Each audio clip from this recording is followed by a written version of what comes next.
Tell me, you want is my posture, my positioning? Whatever you want to do, Okay, you're good. okay. Be comfortable and happy. So Yeah, that's the happy. thought. So Okay. and you just talk to me. You can ignore this. So. Okay. Um,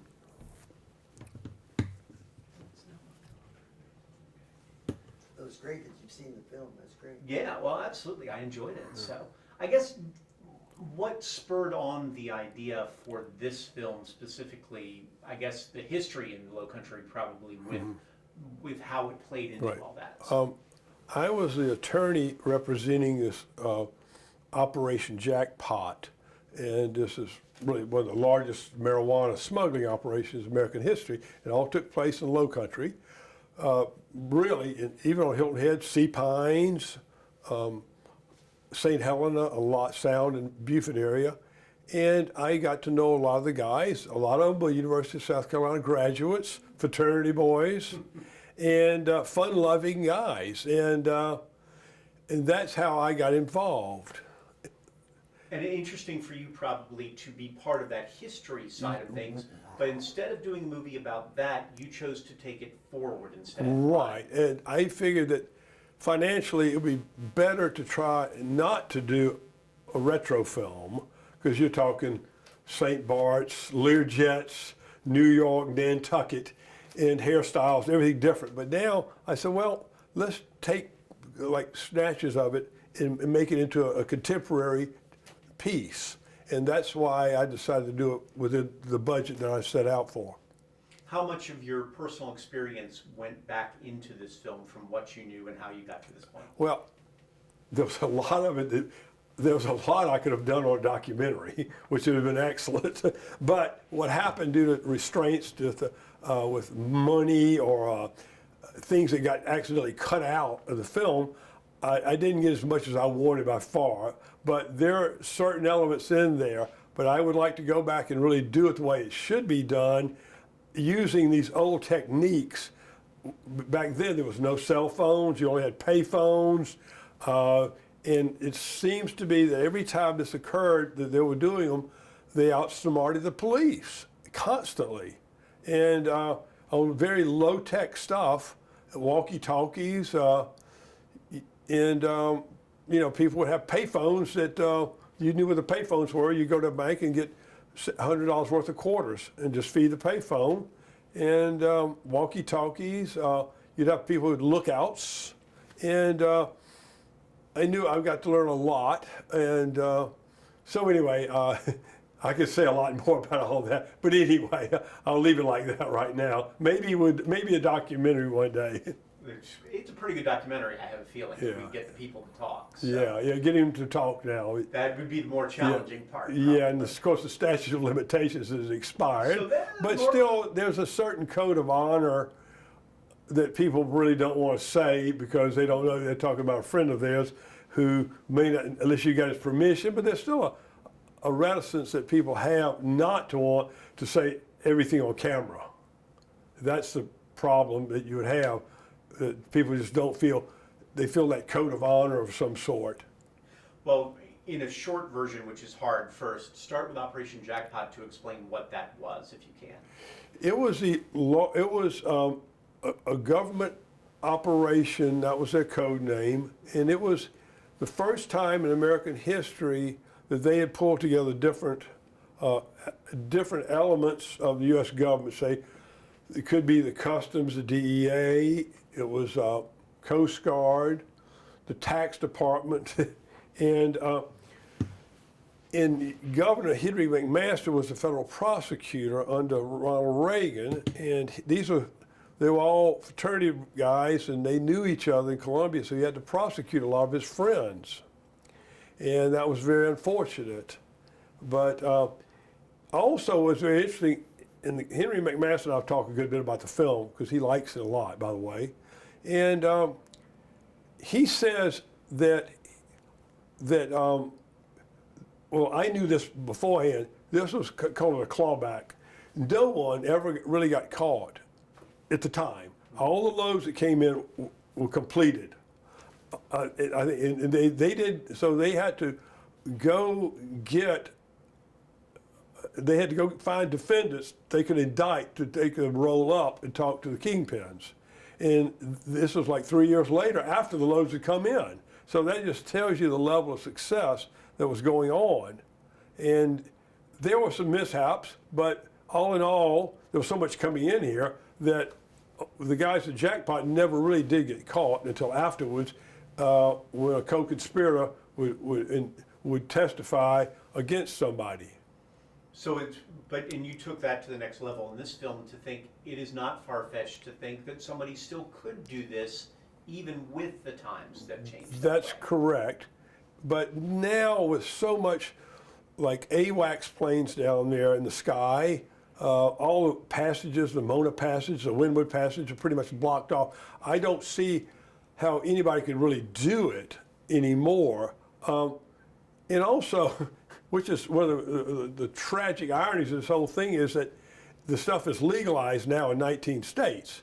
So, and then I'm not a proponent of this at all. It is a fascinating story.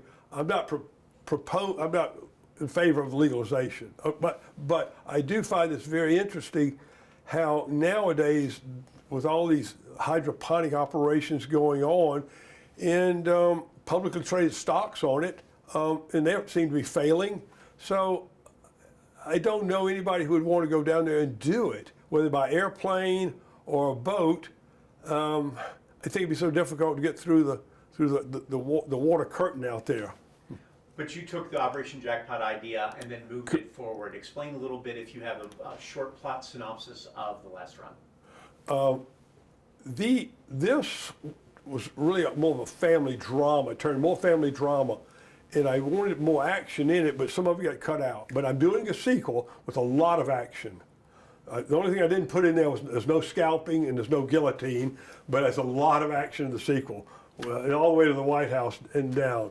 But anyway, the synopsis of this is about someone who is faced with a life or death situation with his wife, and that she's in the final stages of pancreatic cancer, and that he needs to go to Duke for clinical trials, but he's got to pay for it.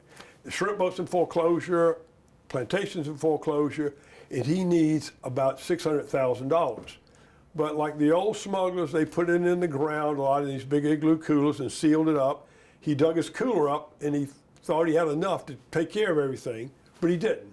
And that's when the dilemma occurred. Do I do it? If I don't do it, she's not going to get to clinical trials at Duke, and she's going to die. So he decides to put the band back together.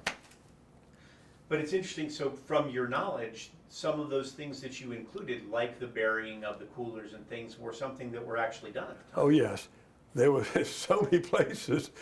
Would it be PVC pipes that were blocked off at each end of the ground?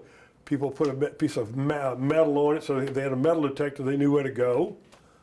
To lock boxes everywhere, to go into the vault in Atlanta and pay for 5 years worth in advance, in case they had to go away. They'd already paid for the vault, and which is a lock box. So yes, and people who were setting up, banks offshore, going to set up accounts offshore with banks, and yes, in so many different ways. And money people are laundering as much as they could with buying real estate around here. So if we went on some properties in Lowcountry right now, there's a possibility there's some coolers still over there with some cash? But some of these guys have disappeared, and a couple of them drowned offshore when they were sailing around the world, and they've not come back, so nobody knows where their money is. And so yes, there's a lot of coolers around. So you wrote the screenplay? Correct. And then sort of shopped it around? How does that? I didn't shop it at all. I wrote the screenplay, I had the money, and I said, let's do it. And I hired the director, Chris Helton, and I put the budget together with Chris. Then in turn, we went through the table reading of the script. He liked it. Sent out to Judd Nelson, Jeff Fahey. They liked it. Their management company said, great, we like it. And they asked me a lot, by the way, at this Lowcountry Bulls would have. They wanted to know all about it. And so then after I did that, we put together like a team, a production company, and then we made it. And yes. What's that process like to self-finance a movie when there's so many different options to do? Why did you say, we want to put this together rather than try to get it through a studio? Or Well, something else? I had the money, and I said, I'll just do it myself. And I said, you know, I kept reading that Rudyard Kipling poem, If. And you read the poem by If, the If by Rudyard Kipling. I said, yeah, that's the way I'll do it, just like If. And, you know, if it all falls apart, so be it. And of course, it's turned out just the opposite. So I took that risk, and I was fine with it. Didn't even think twice about it. Talk to me about that idea that, you know, it's your movie, you're so proud of it, and you're working on casting and things like that, and then you hear names that pop up. Jeff Fahey, Judd Nelson, I mean, names that people know. So, Yeah. what, you know, what's that going through your mind when you realize you're going to have actors in here that are name actors? Right, it was fine with me. I wasn't fazed by that at all. They're just people like everybody else, wonderful people.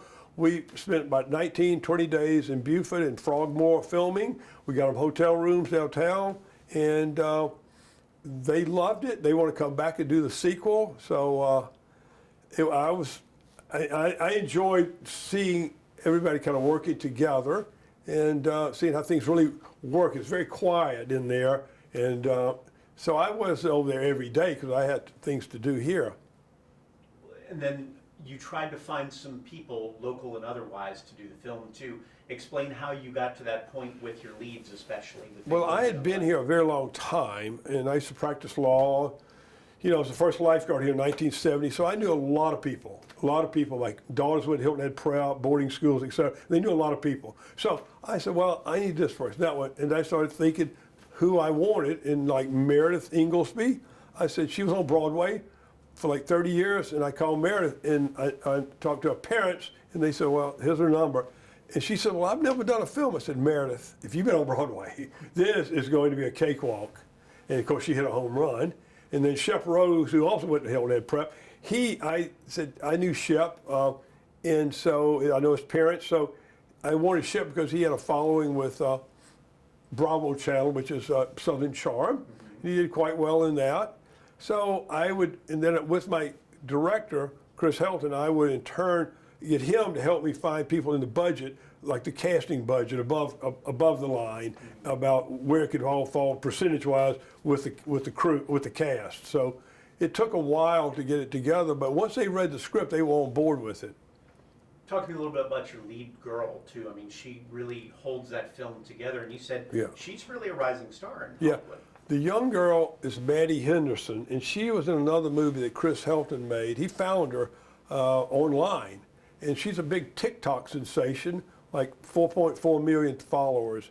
And Maddie's originally from one of 7 children from Salt Lake, lives in Dallas, just got married, and she is a natural. And Jeff Fahey even told me, he said, Walter, you better get that little girl's autograph. I said, why? He said, that's the new Jennifer Lawrence. I said, oh, okay. Of course, I didn't get my autograph at all, but she was enthralled just being there. And so that made me happy to see a young girl at 22 step up to the plate and hit a home run. And she was perfect. What was that like to be here? You know the Lowcountry so well, so many other people do, but to be able to share that with so many people, because I think it's Right. a crime drama, it's a family drama, but it's also got a lot of love letter to the Lowcountry and life here. Right. And well, first of all, from a cinematic standpoint, I would talk to the crew out there, say, where are you from? Oklahoma, Nebraska. And these are young guys, grippers and gaffers and everything. And I said, I'd say, what do you think about this place? And they said, man, I've never seen anything like this in my life. We travel all over the country. I said, well, what do you like about it? He said, I can't believe the coloring, the marsh colors, all the water everywhere. I said, well, you think you want to come back here again? He goes, oh, of course, this is my number one spot to come back to make films. And by the way, we filmed it where Forrest Gump was being filmed. In the shrimp boat, the Buddy Rowe, owned by Captain John Payne, was involved with Forrest Gump movie. So it was on Village Creek. We filmed down there. And by the way, P.J. Tanner, the sheriff, donated a patrol car along with an officer. And that was nice. And yeah, we had TCL. They have a catering service that did all the catering for us. And that was great. They loved the food. They did special food, really healthy food for every day at lunchtime. So and they like the fact that the Beaufort area people are so friendly and outgoing, and they're very supportive, because this is a big operation that's going on over there, and it's all time restrained. You got to move here, and you can't be monkeying around with this stuff. You got to move fast. But I love too the fact that you didn't turn this into, hillbillies doing a run or something else. You gave a lot of love to what the Lowcountry is and the people here too. Right, and that was everybody, the cast and crew want to come back because the people were so helpful. People donated things. If we needed a prop, need this, oh yeah, I'd be glad, I'll loan you my car. There's a Jaguar in there that Freddie Baines owns a pawn shop downtown. He said, yeah, I got a Jaguar. So and we needed things because you never knew what you would need as a prop. And people would say, oh yeah, I don't want any money, you just use it. There was Wendy Politzer, she donated her boat, so to speak. You could use that little center console, 16-footer. I said, fine. He said, I don't want any money, just use it. So that was really nice, like that. What's that filmmaking process for you to be part of now? So if somebody hasn't ever been through that, obviously. Well, first of all, I'd say you better have you don't want to have a pacemaker on you. You want to be able to read that poem If by Rudyard Kipling, and if it all goes to wearing a handbasket, you're okay with it. And you've got to be bold, and you got to be very detailed about everything there. I would say if you don't have the money, do not get involved with this. And this film, by the way, will make a profit. And that's just a metric that I need because about the sequel. I want to know if it measures up and people like it, I'll do the sequel. The sequel, by the way, is already written. I'm ready to call One More Run. But back on the process, it's very detailed and it goes on for a long time from the script writing to the reviewing of the script to pre-production, production, post-production, and then post-production, where you have to do the QC stuff for Europe, dubbing, all the stuff. Then we get it to them, but QC, quality control, and it goes on with all of that. Now, distribution levels, like with level 33, well, Apple wants this. Fandango wants this on there. Do you have this? And so, so it's so much. I could go teach a course on it.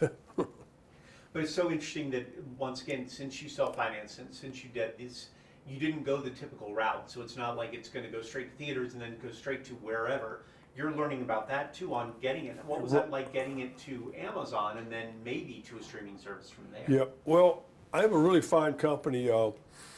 It's Level 33. And so they had worked, Andreas, who owns that company in Hollywood, he had been with Fox Home Network, and he knew the ways around it. So he's a veteran. So he was able, through his reputation, to get it out there to the streamers. What's that like though when you see it and it pops up under your Amazon and choices and you see your movie dead center on there? Well, to tell you the truth, I don't use a computer, never have. I really have a TV that I can't even turn on hardly. And my daughter's first set it up for all these different channels, but I am a person who's way off the grid on purpose. And I prefer to walk in the woods for 3 or 4 hours a day and write. So I work in that's the way I work. But I've watched it a couple of times, very satisfied with it. And I was on a plane the other day coming back from Jackson Hole, Wyoming, and I looked over and the guy was watching it on the TV monitor. So that's my movie. Yeah, so that made me feel good. But yeah, and people always come up to you and say, well, hi, I can't believe you did it. And I really just started with something I wanted to know. I don't have this high expectation of how I should have felt. I just did it. So. What was your feeling when it was done and you got to watch it? What was your feeling about it? Well, when I did watch it on the big screen, like at the Beaufort Film Festival, I said, I'm impressed with this. And of course, I'm trying to act like I'm in the third person, removed from it. But yeah, it made me feel really good. And a lot of people call me, even old girlfriends even call me. That's both good and bad, I guess, depending. So. Yeah. So, but no, I felt very good about it, and it's a work of art. So there's going to be some things little missing things, but no, the audience would not know because it flowed well. this plot structure flowed quite well. The dialogue flowed good. It was not stilted or fragmented or cliched. And I wanted to move more into action. Like every 9 minutes, I prefer action. And so some of the action got cut out, but there was enough of the drama to push it forward. And then I didn't really, when you write a screenplay, you better know your ending before you start anything. And so the ending on this one, because people involved all want me to do a sequel, they got to do a sequel. So we changed the ending when you watch it at the pool table, and I said, okay, because endings could be either an up ending or ambiguous ending, which could be on a neutral or a down ending. So I said, well, yeah, let's do it this way. And so I left it like that, kind of for the audience, to open up to a sequel. You've been here since the 70s, early 70s. Correct. What does it mean to you to showcase the Lowcountry that way too, in your film, your writing, your film, your area? I was very, very happy to do this, but I am sort of turned to be like a regional chauvinist. I don't want any more tourists here. I've had enough tourists. You know what I mean? I'm tired of there's so many people pouring in. So it's a sort of a double-edged sword. I don't want any more people coming in. It's too crowded. And but at the same time, I want to show it to them. If they want to come for a week, get back on the plane, go to New York, fine, Ohio. But we've got enough tourists here, and so that's how I feel about that. But it's also your town that way. It's your area. So while you're talking about the tourists, etc., there's got to be a lot of love to see this film and realize it's someplace you grew up or someplace that you've traveled on a regular basis, and seeing these places and allowing that to be presented to the world in a different way. And I do feel that way, and of course I feel that way, and I'm very proud of it to see all the footage out there of beautiful Beaufort. And so I was very proud of that. So you get to do the sell for everybody out there. Why should they watch The Last Run? I think the way things are going nowadays, that they need a film that they can watch from the beginning and follow it through, where it's not just somebody with a lot of action, with a lot of guns going off, but where anybody could be faced with this situation. And they're going, good gosh, do you want them to immerse themselves into it? Like, would I do it? Well, I'd be like, say you're a high water Baptist preacher, and you're some snake handling preacher out there in Tennessee, and he watches it. The question you got to ask that preacher is, and you say, buddy, would you do it for your wife or not? And you can sit here and pontificate all you want about how moral you are and how straight-laced you are, but would you do it? And if a preacher, he'd probably go, he wouldn't want to say it out in front of the pulpit. He'd go, yeah, I'd do it too. You know what I mean? I would do it too. So I think that's important to see how many people would do it. And I think you'd find most people, a great majority of people would do it. And that's what kind of makes them think about themselves. They're just sitting there watching, go, like, would I do that? And so that's what I want to get at, to see about how people will react to it. You got to want them walking out of the theater with that question in their mind going, could I do it? Would I do it? Considering the dangers. Exactly. And the risk that your wife, who you love, is going to die. And how do you live with that? And if you don't take it to clinical trials up there, and I'm not going to tell you what happens at clinical trials in the sequel. Not, but so. But anyway. But it's sort of a moral dilemma movie when you look back going, my wife is ill, my wife needs this. Would I be willing, how far would I be willing to go? Exactly. And I read some review, or Tom Gardo told me, that there was one guy called it a morality play. And I thought that was good. Mm-hmm. I think people need to always kind of dive deep. And also one other thing, I like biblical themes, and I put in here, there's a redemption taking place. And you got to watch it, follow it's one of the major themes of a Bible is redemption. And here we covered redemption, loyalty, family. So you'll see Judd Nelson get redeemed on some about road to Damascus moment for Judd in here, where he goes from Saul to Paul. So I like that kind of a understated biblical theme. Perfect. sir. Okay. Appreciate it. That was Okay. great. That was the best interview you've had.